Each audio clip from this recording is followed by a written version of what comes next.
എല്ലാവർക്കും റൂട്ട്നെസ് അഗ്രികൾച്ചറിൻ്റെ പുതിയൊരു വീഡിയോയിലേക്ക് സ്വാഗതം. നല്ലപോലെ തന്നെ ചൂടായിട്ടുണ്ട്. നമ്മുടെ കാലാവസ്ഥയൊക്കെ നല്ലപോലെ മാറി. ഇനിയുള്ള 2 മാസം എന്ന് പറയുന്നത് വളരെയധികം ചൂട് കൂടിയ 2 മാസങ്ങളാണ്. അന്തരീക്ഷത്തിൽ ചൂട് കൂടിയെങ്കിൽ പോലും ഏപ്രിൽ മാസം എന്ന് പറയുന്നത് വളരെ നിർണായകമായൊരു മാസമാണ്.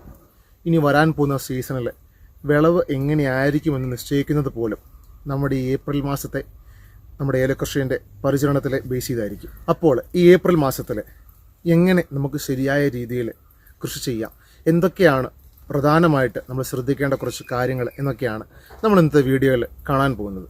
അപ്പോൾ നമുക്കറിയാം, നമ്മുടെ ഏലം എന്ന് പറയുന്നത് നല്ലപോലെ ജലാംശം വേണ്ട ഒരു വിളയാണ്. ചുവട്ടിൽ നല്ലപോലെ ഈർപ്പം നിന്നെങ്കിൽ മാത്രമേ ഉള്ളൂ നമ്മുടെ ഏലച്ചെടികൾക്ക് ആയുസ്സുണ്ടാകത്തുള്ളൂ. നമുക്കറിയാം, ചൂട് കൂടിയത് കൊണ്ട് തന്നെ മണ്ണിലെ ഈർപ്പം നല്ലപോലെ വലിഞ്ഞു പോകുന്നുണ്ട്. പെട്ടെന്ന് തന്നെ നമ്മുടെ വേരുകൾ സമ്മർദ്ദത്തിലാവാനുള്ള സാധ്യതയും വളരെ കൂടുതലാണ്. അപ്പോൾ അത് മനസ്സിലാക്കി മണ്ണിലെ ഈർപ്പം കുറയുന്നതനുസരിച്ച് നമ്മൾ വേണ്ട രീതിയിൽ നന കൊടുക്കുക, അഥവാ ഇറിഗേഷൻ കൊടുക്കുക എന്നുള്ളതാണ് ഏറ്റവും ആദ്യത്തെ പ്രധാനപ്പെട്ടൊരു കാര്യം. നന കൊടുക്കുമ്പോഴത്തേക്ക് നമ്മൾ ശ്രദ്ധിക്കുക, നല്ലപോലെ തന്നെ മണ്ണ് നനയുന്ന രീതിയിൽ. അധികം ചൂട്ടിലേക്ക് ചേർത്തില്ലെങ്കിലും കുഴപ്പമൊന്നുമില്ല, കാരണം തട്ടമറിച്ചിൽ ചില തോട്ടങ്ങളിൽ വ്യാപകമായിട്ട് കാണുന്നുണ്ട്. അതുകൊണ്ട് അധികം ചൂട് ചേർത്തില്ലെങ്കിലും ഒരു 1-2 അടി തള്ളി നല്ലപോലെ വേരുകൾക്ക് വെള്ളം ലഭിക്കുന്ന രീതിയിൽ വേണം നമ്മൾ നനച്ചു കൊടുക്കുവാൻ വേണ്ടി. അതുപോലെ തന്നെ നമ്മൾ നനയ്ക്കുമ്പോഴത്തേക്ക് നമ്മൾ സമയം കൂടെ ശ്രദ്ധിക്കണം. രാവിലെ അല്ലെങ്കിൽ രാത്രി ആ ഒരു ടൈമിൽ ഇൻ്റർവെല്ലിൽ മാത്രം നമ്മൾ നനയ്ക്കാൻ വേണ്ടി നമ്മൾ ശ്രദ്ധിക്കുക.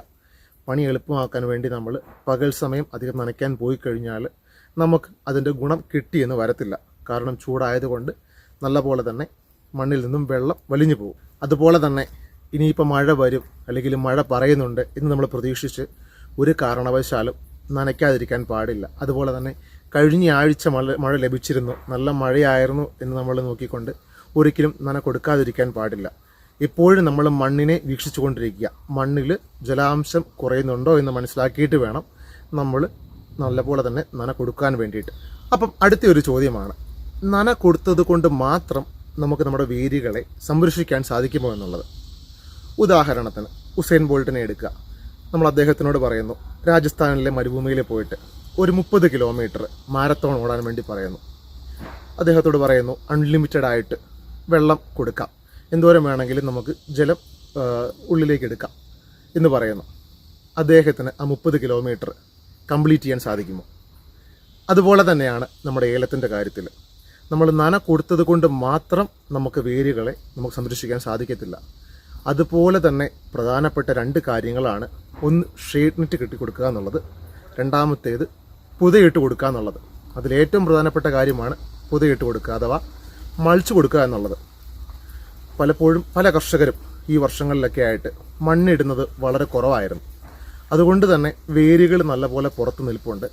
മാത്രമല്ല, ഡയറക്റ്റായിട്ട് സൂര്യപ്രകാശം മണ്ണിലേക്ക് പതിച്ചു കഴിഞ്ഞാൽ നമ്മുടെ മണ്ണിലെ സൂക്ഷ്മജീവികളുടെ അളവും കുറയും. അതുപോലെ തന്നെ വേരുകൾ വെന്തു പോകാനുള്ള സാധ്യത വളരെ കൂടുതലാണ്. അപ്പോൾ അത് കണക്കിലെടുത്തുകൊണ്ട് നല്ലപോലെ തന്നെ പുതയിട്ട് കൊടുക്കുവാണെങ്കിൽ നേരിട്ട് സൂര്യപ്രകാശം മണ്ണിലേക്ക് സ്പർശിക്കത്തില്ല. അതുപോലെ തന്നെ അതുവഴി നേരിട്ടുണ്ടാകുന്ന വേരുകൾ കാരണം നമ്മുടെ വേരുകൾക്ക് വാട്ടം സംഭവിക്കത്തില്ല. അപ്പോൾ അങ്ങനെയുള്ളത് കൊണ്ട് നമ്മൾ പരമാവധി പൊതയിട്ടിട്ട് നനച്ചു കൊടുക്കാൻ വേണ്ടി ശ്രദ്ധിക്കുക. മാത്രമല്ല, ഡയറക്റ്റായിട്ട് വേരടിക്കുന്ന തോട്ടങ്ങളുണ്ടെങ്കിൽ, മരം കുറവുള്ള തോട്ടങ്ങളുണ്ടെങ്കിൽ നമുക്ക് ഇലകളിലേക്ക് നോക്കിയാൽ നമുക്ക് കാണാൻ സാധിക്കും നല്ലപോലെ ചുരുണ്ട് അടഞ്ഞു വരുന്നൊരു രീതി. അതായത് സ്റ്റൊമാറ്റൽ ക്ലോസിംഗ് എന്നൊക്കെ പറയും. ചൂട് കൂടുതലായതുകൊണ്ട് ചെടിയിൽ നിന്നും വെള്ളം വലിഞ്ഞു പോകാതിരിക്കാൻ വേണ്ടി ചെടി തന്നെ അടയുന്നതാണ്. അപ്പോൾ അങ്ങനത്തെ ഒരു സാഹചര്യത്തിലേക്ക് കൊണ്ടുപോകാതെ പ്രോപ്പറായിട്ട് നന കൊടുത്ത് ഷെയ്ഡ് നെറ്റ് കെട്ടിക്കൊടുത്ത് നമ്മൾ ചെടികളെ സംരക്ഷിക്കാൻ വേണ്ടി ശ്രദ്ധിക്കണം. അപ്പോൾ റീസെൻ്റായിട്ട് നമ്മളെ ശാന്തമ്പാറയിൽ നിന്നും ഒരു പ്ലാന്റേഷനിൽ നിന്നും വിളിച്ചു. മുഴുവൻ ഒരു 150 ഏക്കർ അടങ്ങിയിരിക്കുന്ന ഒരു പ്ലാന്റേഷനാണ്. അപ്പോൾ അദ്ദേഹം എന്നെ വിളിച്ചിട്ട് പറഞ്ഞ ഒരു കാര്യമാണ്, അർണോൾഡെ, കഴിഞ്ഞ സീസണിൽ എടുത്ത കായൽ കൂടുതലും ചൊറിക്കായകളാണ്. എത്രമാത്രം മരുന്ന് കൊടുത്തിട്ടും ഈ ചൊറിയിനെ അങ്ങ് കൺട്രോൾ ചെയ്യാൻ സാധിക്കുന്നില്ല എന്നൊരു കാര്യം എനിക്ക് അദ്ദേഹം ഫോട്ടോ ഒക്കെ അയച്ചു തന്നു. അപ്പം അവിടെ ഓൾറെഡി മരുന്ന് കൊടുക്കുന്നത് ഒരു പാർട്ടിയാണ്. അപ്പം ഓക്കെ, നമ്മൾ ഒരു ദിവസത്തേക്ക് നമ്മൾ ഫീൽഡ് കൺസൾട്ടിങ് ഫിക്സ് ചെയ്തു. ഞാൻ രാവിലെ പോയി തോട്ടം മുഴുവൻ കയറി ഇറങ്ങി കണ്ടു. അപ്പോൾ നമ്മൾ നോക്കിയപ്പോഴത്തേക്ക് ശരത്തയിൽ ലൈവായിട്ട് തന്നെ ചൊറിപ്പേനുകൾ, അതായത് ത്രിപ്സ് കാണുന്നുണ്ട്. അതുപോലെ തന്നെ നമ്മുടെ ശരത്തയിൽ നല്ലപോലെ തന്നെ ബാക്ടീരിയ വിൽറ്റും കാണുന്നുണ്ട്. അപ്പോൾ നമ്മൾ സംസാരിച്ചതിൽ നിന്നും നമ്മൾ നേരത്തെ കൊടുത്ത റെക്കമെൻഡേഷൻസ് ഒക്കെ ഞാനൊന്ന് പഠിച്ചു. കൂടുതലും പ്രാധാന്യം കൊടുത്തിരിക്കുന്നത് തണ്ടുതുരപ്പൻ മരുന്നുകൾക്കാണ്. അതുകൊണ്ട് തന്നെ അവിടെ തണ്ടുതുരപ്പനൊന്നും കാണാനേ ഇല്ല, കൂടുതലും ത്രിപ്സാണ് കാണുന്നത്. അപ്പോൾ ഓക്കെ, എനിക്കൊരു ഐഡിയ കിട്ടി, നമുക്ക് കൊടുക്കാൻ പറ്റുന്ന ഒരു മരുന്ന് എൻ്റെ മനസ്സിലേക്ക് വന്നു. അപ്പോൾ അന്ന് തന്നെ ഈ മരുന്ന് കൊടുക്കുന്ന പാർട്ടിയായിട്ട് ഒരു മീറ്റിംഗ് നമ്മൾ ഫിക്സ് ചെയ്തിട്ടുണ്ടായിരുന്നു. അപ്പോൾ നമ്മളൊന്ന് വൈകുന്നേരം ഒരു മീറ്റിങ്ങിലിരുന്ന് സംസാരിച്ചു. അപ്പോൾ അവർ പറഞ്ഞ റെക്കമെൻഡേഷൻ എന്ന് പറയുന്നത് തണ്ടുതുരപ്പന് ഒരു നാനോ മരുന്നും അതിൻ്റെ കൂടെ മിഡാഗ്രാനുകളും അതിൻ്റെ കൂടെ നമ്മുടെ ടാക്മേഷൻ ബാക്ടീരിയമേഷനും കൂടി അടങ്ങിയിരിക്കുന്ന ഒരു കോമ്പിനേഷനും കൂടെയാണ് അവർ പറഞ്ഞത്. കൂടെ ഒരു അമിനോ ആസിഡും കൂടി ചേർത്താണ് അവർ റെക്കമെൻഡേഷൻ തന്നത്. അപ്പം എൻ്റെ ഒരു സ്റ്റഡിയിൽ നിന്ന് എനിക്ക് മനസ്സിലായ കാര്യം, ത്രിപ്സാണ് ഏറ്റവും കൂടുതൽ, അതിൻ്റെ കൂടെ തന്നെ ബാക്ടീരിയൽ അറ്റാക്കും ഉണ്ട്. അപ്പോൾ നമ്മൾ അങ്ങനെ ഒരു സാഹചര്യത്തിൽ ഉറപ്പാണ് വേരുകൾക്ക് നല്ല കേടുണ്ട്. അപ്പോൾ നമ്മൾ വേരുകൾ മണ്ണ് മാന്തി നോക്കിയപ്പോഴത്തേക്ക് അധികം പുതുവേരുകളൊന്നും കാണുന്നില്ല. നല്ല 1-2 മഴയൊക്കെ ലഭിച്ചിരുന്നെങ്കിൽ പോലും അത് നല്ല വേരുകളൊന്നും കാണുന്നില്ല. അപ്പോൾ വേരുകൾക്ക് സമ്മർദ്ദമുണ്ട് എന്ന് മനസ്സിലായി. അപ്പോൾ നമ്മൾ പറഞ്ഞൊരു കാര്യം, നല്ല പോലെ തന്നെ ഈ മരുന്നടിക്കുന്ന സമയത്ത് നനയൊന്ന് നല്ലപോലെ കൊടുക്കുക, ഒട്ടും ഡിലേ ആക്കാതെ തന്നെ നന കൊടുക്കുക. അതിൻ്റെ കൂടെ നല്ല ചൊറിക്കുള്ള നല്ല കട്ടിയുള്ള മരുന്നുകൾ, കുറച്ച് നല്ലൊരു മരുന്ന് നമ്മുടെ ചൊറിക്ക് വേണ്ടി കൊടുക്കുക. എങ്കിലേ നമുക്ക് ഈ ചൊറിയിനെ കൺട്രോൾ ചെയ്യാൻ സാധിക്കത്തുള്ളൂ എന്ന് പറഞ്ഞിരുന്നു. അതുപോലെ തന്നെ ഈ ഒരു റൗണ്ട് കഴിയുമ്പോൾ തന്നെ അടുത്തൊരു റൗണ്ട്, ഇത്രയും ഏരിയ ഉണ്ട്, അടുത്തൊരു റൗണ്ട് ശരത്തിന് മാത്രം സ്പ്രേ കൊടുക്കുന്ന രീതിയിൽ നമ്മൾ നേരത്തെ വീഡിയോയിലും പറഞ്ഞിരുന്നു. ചൊറി ലൈവായിട്ട് കാണുന്നുണ്ടെങ്കിൽ നമ്മൾ ശരത്തിന് മാത്രം ഒരു റൗണ്ടും കൂടെ സ്പ്രേ കൊടുക്കുക, 2 മരുന്നിടയുടെ നടുവിൽ ഒരു സ്പ്രേയും കൂടെ കൊടുക്കുക. അപ്പം ആദ്യം നമ്മൾ റെക്കമെൻഡേഷൻ നമ്മൾ താഴെ പോയി സംസാരിച്ചു. അപ്പം അവർ പറഞ്ഞ റെക്കമെൻഡേഷനിൽ നിന്നും എക്സ്ട്രീംലി ഡിഫറെൻ്റ് ആയിട്ട് റെക്കമെൻഡേഷനാണ് നമ്മൾ പ്രപ്പോസ് ചെയ്തത്. അപ്പം അതിൻ്റെ ഓണർ അത് തന്നെയാണ് ചൂസ് ചെയ്തത്, നമ്മുടെ റെക്കമെൻഡേഷനാണ് ചൂസ് ചെയ്തത്. അപ്പം നല്ലപോലെ തന്നെ ചൊറിയിനെ കൺട്രോൾ ചെയ്യാൻ വേണ്ടി നമ്മൾ കൊടുത്ത റെക്കമെൻഡേഷൻ എന്ന് പറയുന്നത് കാർട്ടാപ്പ്, ഇമാമറ്റും അതുപോലെ തന്നെ ടാക്മേസിയും കൂടി വരുന്ന ചെറിയൊരു കോമ്പിനേഷനാണ്. അപ്പോൾ അത് ചെയ്യേണ്ട രീതിയിലാണ് ഏറ്റവും നമ്മൾ പ്രാധാന്യം കൊടുത്തത്. നല്ല പോലെ തന്നെ ശരം കുളിപ്പിച്ചതിന് ശേഷം ചുവട്ടിലും കൂടെ ഒന്ന് കാണിച്ചു കൊടുക്കണം. അപ്പോൾ നമ്മൾ പറഞ്ഞതുപോലെ ചൂട് കൂടിയത് കൊണ്ട് നമ്മുടെ ഈ പെസ്റ്റുകൾ, അതായത് കീടങ്ങളുടെ അറ്റാക്ക് വളരെയധികം കൂടുതലാണ്. മാത്രമല്ല ഇതിൻ്റെ ജീവചക്രം, അതായത് ലൈഫ് സൈക്കിള് ചൂടായതുകൊണ്ട് തന്നെ പെട്ടെന്ന് കഴിയുന്നൊരവസ്ഥയിലാണ്. സാധാരണയായിട്ട് ഒരു 25 to 30 ദിവസമാണെങ്കിൽ അതൊരു 15 ദിവസത്തേക്ക് ചുരുങ്ങിയിട്ടുണ്ട്. അപ്പോൾ നമ്മൾ അതിനനുസരിച്ച് വേണം നമ്മുടെ മരുന്നടി പ്ലാൻ ചെയ്യാൻ വേണ്ടിയിട്ട്.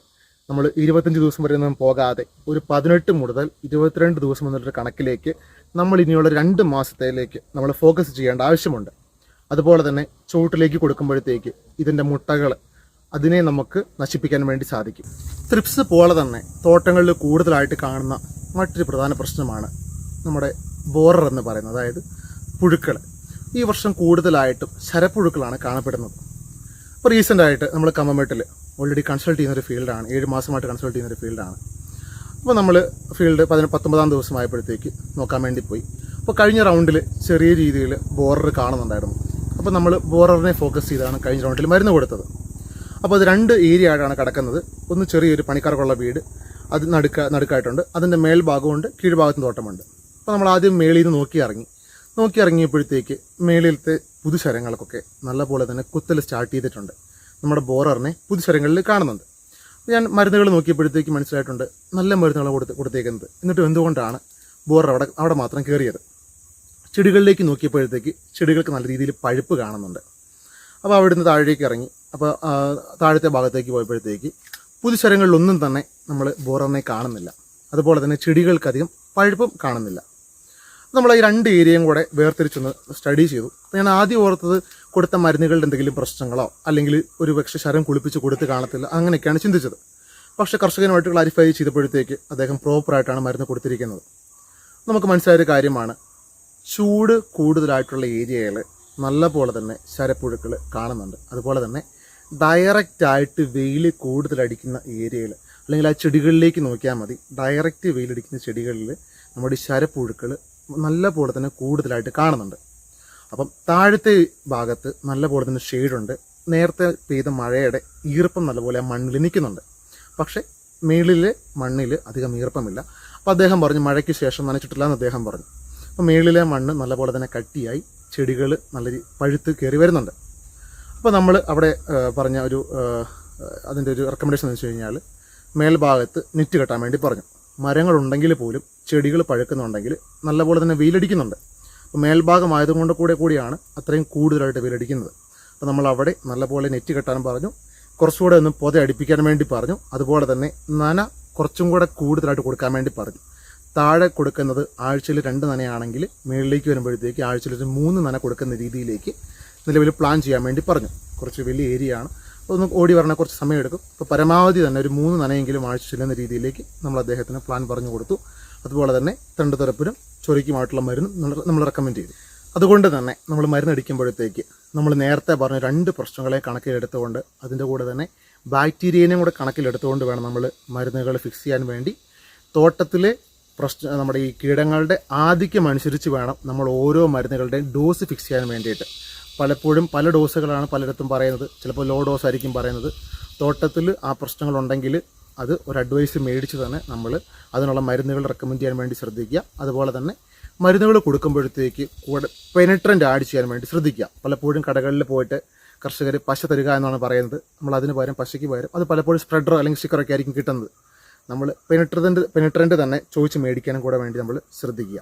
അതുപോലെ തന്നെ തോട്ടങ്ങളിൽ കാണപ്പെടുന്ന മറ്റ് പ്രധാന പ്രശ്നങ്ങളിലൊന്നാണ് നമ്മുടെ കുമിൾ രോഗങ്ങളെന്ന് പറയുന്നത്.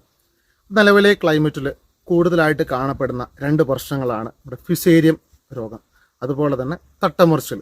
ഈ 2 കാര്യങ്ങളും തോട്ടങ്ങളിൽ കൂടുതലായിട്ട് കാണുന്നുണ്ട്. ഇതാദ്യം അറ്റാക്ക് ചെയ്യുന്നത് വേരിനെയാണ്. ഇതൊക്കെ വേര് കേടുകളാണ് നമുക്കുണ്ടാക്കുന്നത് നമ്മുടെ ചെടികളിൽ. ചെടികളുടെ അടിവശത്ത് ഒരു പിങ്ക് കളർ, അതായത് ഒരു ചുമല കളറൊക്കെ പോലെ വന്നിട്ട് മറിയുന്നതാണ് പിത്തിയം തട്ടമുറിച്ചൽ എന്ന് പറയുന്നത്. അതുപോലെ തന്നെ പച്ചിച്ച് നിൽക്കുന്ന തട്ടകൾ പെട്ടെന്ന് അതുപോലെ തന്നെ മറിയുന്നതിനാണ് നമ്മൾ റൈസെക്ടോണിയ എന്ന് പറയുന്നത്. അപ്പോൾ ഈ 2 പ്രശ്നങ്ങളും തോട്ടങ്ങളിൽ കുറച്ച് കൂടുതലായിട്ട് തന്നെ കാണുന്നുണ്ട്. അതിൻ്റെ കൂടെ നമ്മൾ നേരത്തെ പറഞ്ഞ ഫിസേരിയം രോഗം, അതായത് പോള പൊളിച്ചിൽ നമ്മുടെ തോട്ടങ്ങളിൽ കാണുന്നുണ്ട്. അപ്പോൾ ഈ 3ഉം നമുക്ക് വേരിലേക്കാണ് കേടുകൾ പെട്ടെന്ന് കയറുന്നത്. വേരുകേടുകളാണ് ഉണ്ടാവുന്നത്. അതുവഴി നമ്മുടെ ചെടികളിലേക്ക് പ്രവേശിച്ച് ചെടികളുടെ ആരോഗ്യത്തെ പൂർണ്ണമായിട്ട് ബാധിക്കുന്നുമുണ്ട്. അപ്പോൾ നമുക്ക് ഈ 3നും കൂടെ കൊടുക്കാൻ പറ്റിയ കുറച്ച് മരുന്നുകൾ ഏതൊക്കെയാണെന്ന് നമുക്ക് നോക്കാം. അപ്പം നമ്മൾ ഈ പറഞ്ഞ പ്രശ്നങ്ങളുടെ ആധിക്യം തോട്ടങ്ങളിൽ കുറവാണെങ്കിൽ നമുക്ക് ഏറ്റവും ബേസിക് ആയിട്ട് കൊടുക്കാൻ പറ്റിയ ഒരു റെക്കമെൻഡേഷനാണ് നമ്മുടെ കാർബൺഡാസിയം 300 ഗ്രാം, അതിൻ്റെ കൂടെ നമ്മൾ പറഞ്ഞ ഹെക്സാകൊണാസോൾ അതൊരു 200 മില്ലി, അതിൻ്റെ കൂടെ സെഞ്ചാർ 40 അതായത് പൊട്ടാഷ്യം ഫോസ്ഫണേറ്റ് അതൊരു 400 മില്ലിയും കൂടെ മിക്സ് ചെയ്ത് നല്ലപോലെ ഒന്ന് ഡ്രെഞ്ച് ചെയ്ത് വേരുകൾക്ക് കൊടുക്കുകയാണെങ്കിൽ അത്യാവശ്യം ഉള്ള നമ്മൾ ഈ നേരത്തെ പറഞ്ഞ കുമിൾ രോഗങ്ങൾക്ക് നമുക്ക് കൺട്രോൾ കിട്ടും. അതല്ല നമ്മൾ തട്ടമുറിച്ചിൽ കുറച്ച് കൂടുതലായിട്ട് കാണപ്പെടുന്നുണ്ട് എന്നുണ്ടെങ്കിൽ നമുക്ക് കൊടുക്കാൻ പറ്റിയ നല്ലൊരു മരുന്നാണ്. നമ്മൾ നേരത്തെ പറഞ്ഞിട്ടുള്ളതാണ് GSP എന്ന് പറയുന്ന ബ്രാൻഡിൻ്റെ എലമെൻ്റ് എന്ന് പറയുന്ന മരുന്ന്. ഡൈഫ്ലൂസാമൈഡ് ഡൈഫനോകൊണാസോൾ കോമ്പിനേഷനാണ്.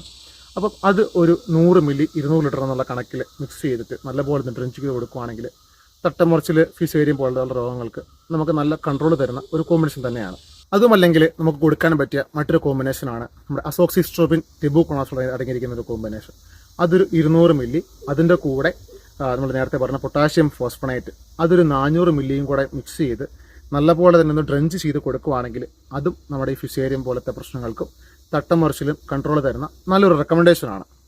അത് അപ്പോൾ നമ്മൾ മണ്ണിൽ നിന്ന് തന്നെ നമ്മുടെ ഈ കുമിളുകളിനെ കൺട്രോൾ ചെയ്ത ശേഷം വേണം നമ്മൾ സ്പ്രേയിങ്ങിലേക്ക് മാറാൻ വേണ്ടിയിട്ട്. അപ്പോൾ നമ്മൾ ഈ കെമിക്കലുകളൊക്കെ കൊടുത്തതിന് ശേഷം നമ്മൾ തീർച്ചയായിട്ടും ഓർഗാനിക്കായിട്ട് മണ്ണിലേക്ക് നമ്മൾ ട്രൈക്കോഡർമ പോലെയുള്ള സൂക്ഷ്മജീവികളെയും കൂടെ കൊടുക്കാൻ വേണ്ടി നമ്മൾ ശ്രദ്ധിക്കുക. അപ്പോൾ നമ്മൾ പറഞ്ഞു ചൂടായതുകൊണ്ട് തന്നെ നമ്മുടെ വേരുകൾക്ക് വേണ്ട രീതിയിൽ പോഷകങ്ങൾ ലഭിച്ചു എന്ന് വരത്തില്ല.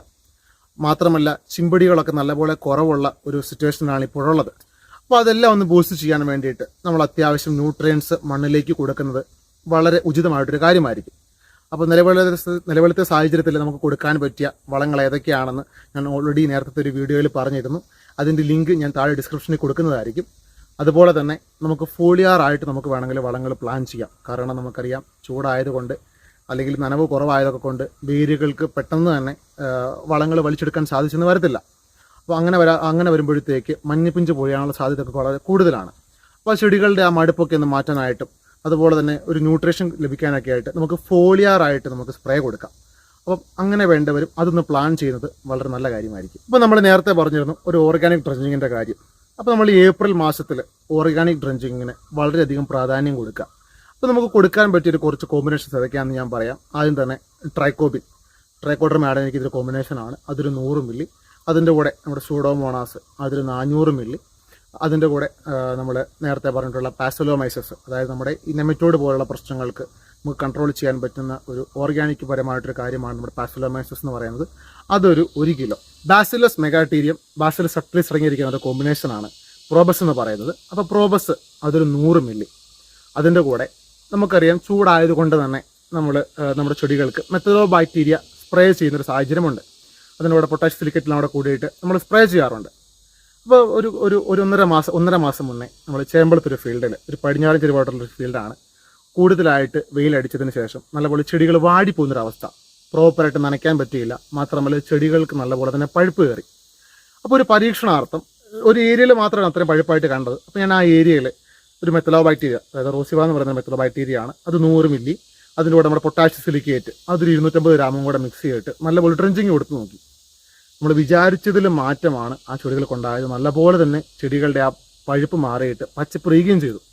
അപ്പോൾ ഞാൻ റീസെൻ്റായിട്ട് കൊടുക്കുന്ന ഓർഗാനിക് ഡ്രെഞ്ചിങ്ങിൽ ഞാൻ മെത്തനോബാക്ടീരിയ കൂടെ ഉൾപ്പെടുത്തിയിട്ടാണ് കൊടുക്കാറുള്ളത്. നമ്മൾ നേരത്തെ പറഞ്ഞ റൊസീവ അതൊരു 100 മില്ലിയും കൂടെ മിക്സ് ചെയ്തിട്ട് നല്ലപോലെ തന്നെ ഡ്രെഞ്ച് ചെയ്ത് കൊടുക്കുക. അപ്പം ഓർഗാനിക് ഡ്രെഞ്ചിങ് പ്ലാൻ ചെയ്യുന്നവർ നമ്മൾ ഈ പറഞ്ഞ റെക്കമെൻഡേഷൻസ് ഒന്ന് ഫോളോ ചെയ്ത് നോക്കുക. നല്ലപോലെ തന്നെ തോട്ടങ്ങളിൽ മാറ്റം കാണാൻ സാധിക്കും. പുതിയ വേരുകൾ, നല്ല ആരോഗ്യമുള്ള വേരുകൾ നമുക്ക് തോട്ടങ്ങളിൽ കാണാൻ സാധിക്കും. അപ്പോൾ നമ്മളിത് കൊടുത്തതിന് ശേഷം തീർച്ചയായിട്ടും നനയൊന്ന് മെയിൻറ്റെയിൻ ചെയ്യാൻ വേണ്ടി നമ്മൾ ശ്രദ്ധിക്കുക. ഒരു 15 to 20 ദിവസമെങ്കിലും അധികം മണ്ണ് ഉണങ്ങാതെ, അതിൻ്റെ ഇടയ്ക്ക് അധികം മണ്ണ് ഉണങ്ങാതെ നമ്മൾ ആ നനയൊന്ന് പ്രോപ്പറായിട്ട് കൊടുക്കാൻ വേണ്ടി മാത്രം നമ്മൾ ശ്രദ്ധിച്ചാൽ മതിയാവും. അപ്പോൾ ഇതൊക്കെയാണ് നമ്മൾ ഈ ഏപ്രിൽ മാസത്തിൽ വളരെ പ്രധാനമായിട്ട് ശ്രദ്ധിക്കേണ്ട കുറച്ച് കാര്യങ്ങളെന്ന് പറയുന്നത്. നമ്മുടെ ഈ ഏപ്രിൽ മാസം എന്ന് പറയുന്നത് ഒരു പരീക്ഷണത്തിൻ്റെ മാസമല്ല, മറിച്ച് കൃത്യതയുടെയും ശാസ്ത്രീയപരമായിട്ട് നമ്മൾ നമ്മുടെ കൃഷിയെ സമീപിച്ചെങ്കിൽ മാത്രമേ ഉള്ളൂ നമുക്ക് വരുന്ന സീസണിൽ നല്ലൊരു ഈൽഡ്, നല്ലൊരു വിളവ് നമുക്ക് ലഭിക്കത്തുള്ളൂ. അപ്പോൾ തീർച്ചയായിട്ടും നമ്മുടെ ഈ വീഡിയോസൊക്കെ ഒന്ന് ഷെയർ ചെയ്ത് കൊടുക്കുക. അതുപോലെ തന്നെ നമ്മുടെ ചാനൽ സബ്സ്ക്രൈബ് ചെയ്യുക. നിങ്ങളുടെ അഭിപ്രായങ്ങളൊക്കെ നമ്മുടെ കമൻറ്റ് സെക്ഷനിൽ രേഖപ്പെടുത്തുക. അതുപോലെ തന്നെ അടിക്കേണ്ട സ്പ്രേ ഷെഡ്യൂൾ, മരുന്നുകളൊക്കെ വേണ്ടവർ നമ്മുടെ വാട്സപ്പ് ഗ്രൂപ്പിലോ അല്ലെങ്കിൽ നമ്മളെ നേരിട്ട് വിളിച്ചോ സംസാരിക്കുക. ഫീൽഡ് കൺസൾട്ടേഷൻ വേണ്ടവരും നമ്മളെ തീർച്ചയായിട്ടും ബന്ധപ്പെടുക. അപ്പം നമ്മൾ ഇനിയും പുതിയ വീഡിയോസൊക്കെ ആയിട്ട് വരുന്നതായിരിക്കും. നന്ദി.